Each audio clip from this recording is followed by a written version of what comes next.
High hello friends, welcome to my channel again.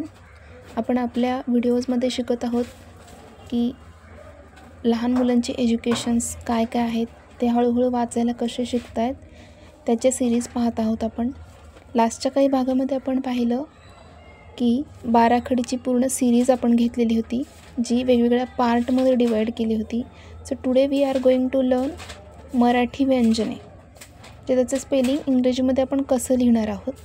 Okay, जे आपल्याला आपण म्हणतो स्वर आणि व्यंजनं, तर ते स्वर आहे तर ते व्यंजनामध्येच आपण ॲड करून त्याचे वर्ड्स बनवत असतो. क, ख, ग, घ ही आपली व्यंजने आहेत. चला बघूयात त्याचं स्पेलिंग आपण कसं लिहिणार आहोत. फर्स्ट आहे क. क साठी आपण वापरतो के, ए, कधीकधी सी पण वापरला जातो क साठी. ख साठी आपण घेणार आहोत के, एच, ए. आता तुम्ही बोलाल की कधीकधी आपण ख साठी के, एचच फक्त वापरतो मोस्ट ऑफ द टाइम्स, आणि त्याच्यापुढे तुम्ही ए का जोडताय, तर आपलं प्रोनाऊन्सिएशन जसं असतं त्याप्रमाणे ते स्पेलिंग्स येत असतात. ख आपण बोलताना ख बोलतो. ख फॉर एक्झाम्पल, ख हा वाचताना ख प्लस अ असा असतो, म्हणून त्याचं पूर्ण स्पेलिंग के, एच, ए असं होत असतं. नेक्स्ट आहे ग. Same likewise for next all words. ग. ग साठी आपण वापरणार आहोत जी, ए. ग. घ साठी आहे जी, एच, ए. नेक्स्ट आहे च. च साठी आपण वापरतो सी, एच, ए. छ साठी वापरतो सी, डबल एच, ए. सी, एच, एच, ए. ज साठी वापरतो जे, ए. झ साठी आपण वापरतो जे, एच, ए, किंवा झ साठी आपण झेड, ए पण वापरतो. ओके. ट साठी आपण वापरतो टी, ए. ठ साठी टी, एच, ए. ड साठी वापरणार आहोत डी, ए. ढ साठी वापरणार आहोत डी, एच, ए. न साठी आपण यूज करतो एन, ए, न. त साठी वापरणार आहोत टी, ए. थ साठी आपण वापरणार आहोत टी, एच, ए. द साठी वापरणार आहोत डी, ए. नेक्स्ट पाहूयात. तर ही जी काही मराठी व्यंजन आहेत याचा तुम्ही स्वतः नोटबुकमध्ये लिहूनसुद्धा तुम्ही स्वतः प्रॅक्टिस करू शकता, आणि जेव्हा तुम्ही हे डबल लिहाल त्यावेळी ते तुम्हाला रिमेंबर होत राहील. ओके. नेक्स्ट बघूयात आपण नेक्स्ट मराठी व्यंजन कोणते कोणते आहेत इंग्रजीमध्ये. नेक्स्ट आहेत आपली मराठी व्यंजनं ध, न, प, फ, ब, भ. ओके. ध साठी वापरणार आहोत डी, एच, ए, ध. न साठी एन, ए, न. प साठी पी, ए, प.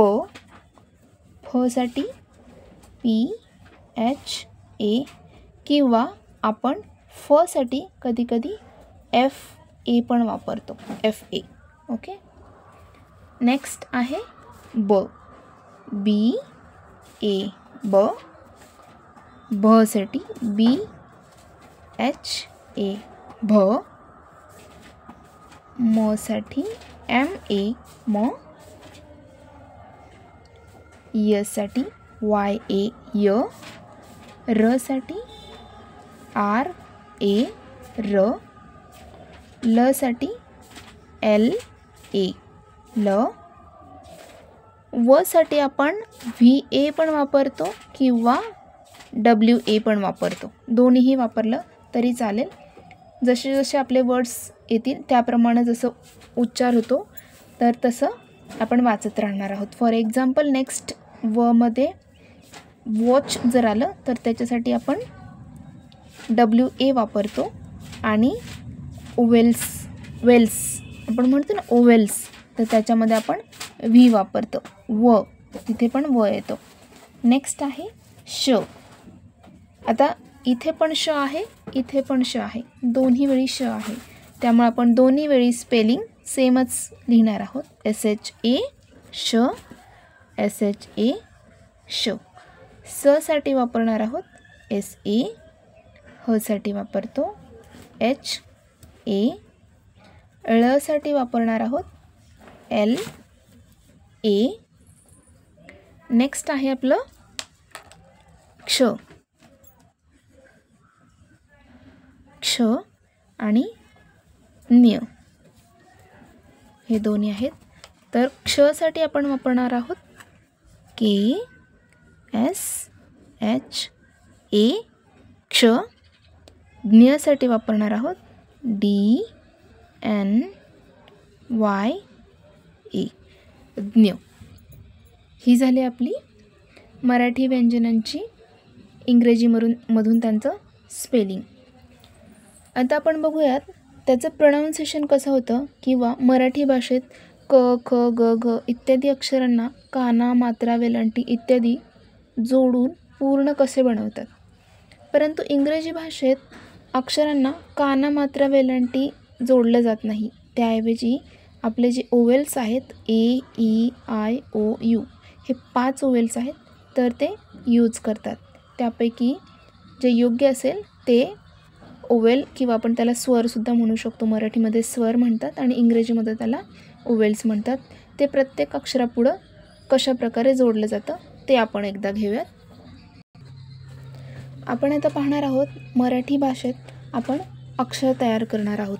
आता उदाहरणार्थ आपण जर घेतला क, आपण मागच्या व्हिडिओमध्ये पाहिला की आपण बनवणार आहोत क, पण क फक्त आपण त्याचं स्पेलिंग काय लिहितो KA क, पण त्याचं प्रोनाऊन्सिएशन वाचताना क प्लस अ असं होतं, तर त्यावेळी तो बनतो क. ओके.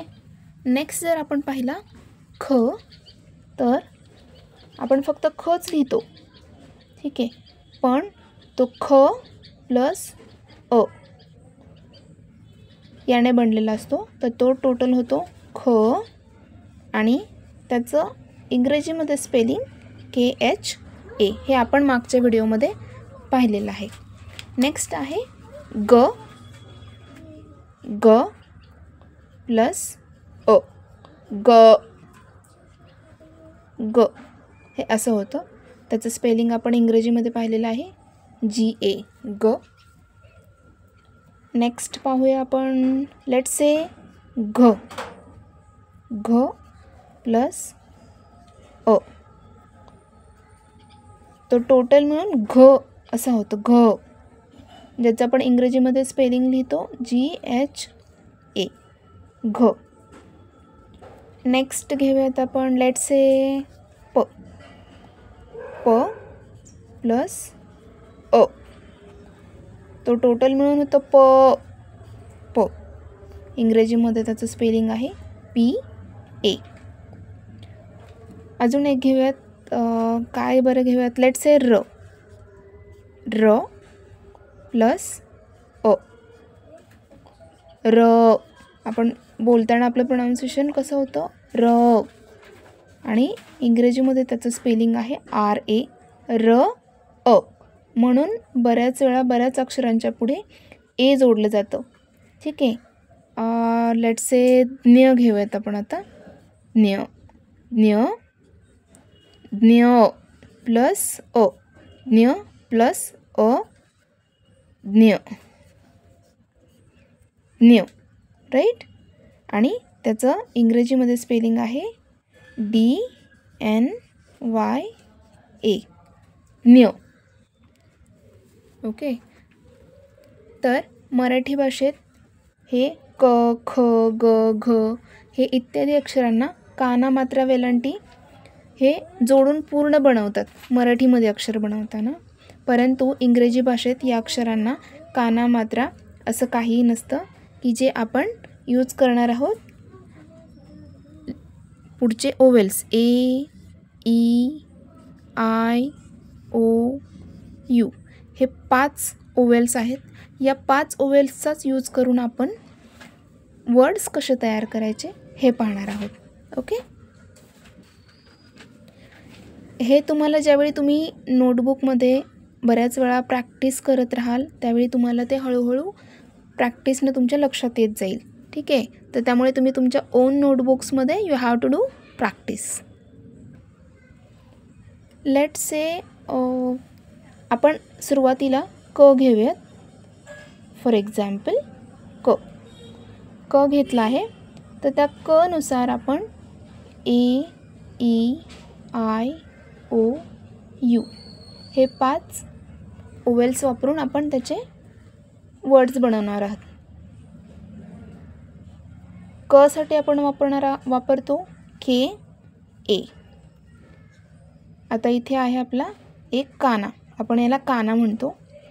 तर का येतो इथे एक स्टँडिंग लाईन लाईक असेल ना तर त्याला काना म्हणतो. त्याच्यासाठी आपण के डबल ए वापरतो. नेक्स्ट आहे आपला क ला पहिली वेलांटी येते. तर ते पहिले वेलांटीसाठी आपण वापरणार आहोत आय वापरतो. म्हणजेच आपण लिहिताना के आय लिहिणार आहोत. नेक्स्ट आहे क ला दुसरी वेलांटी की. दुसरी वेलांटी ज्यावेळी येते तर त्यावेळी आपण वापरणार आहोत डबल ई, के डबल ई. नेक्स्ट आहे पहिला उकार किंवा त्याला आपण छोटा उकार पण म्हणतो किंवा पहिला उकार कू. उकारसाठी आपण वापरणार आहोत यू, कू. दुसरा उकार असेल तर त्याच्यासाठी आपण ओ वापरतो, पण दुसऱ्या उकारसाठी आपण डबल ओ वापरतो. जसं की दुसऱ्या वेलांटीसाठी आपण ई वापरतो तसा दुसरा उकार असेल तर के ओ वापरतो. नेक्स्ट आहे के. एक मात्रा असेल तर ई वापरतो, K E, K. Let's say next आहे कै.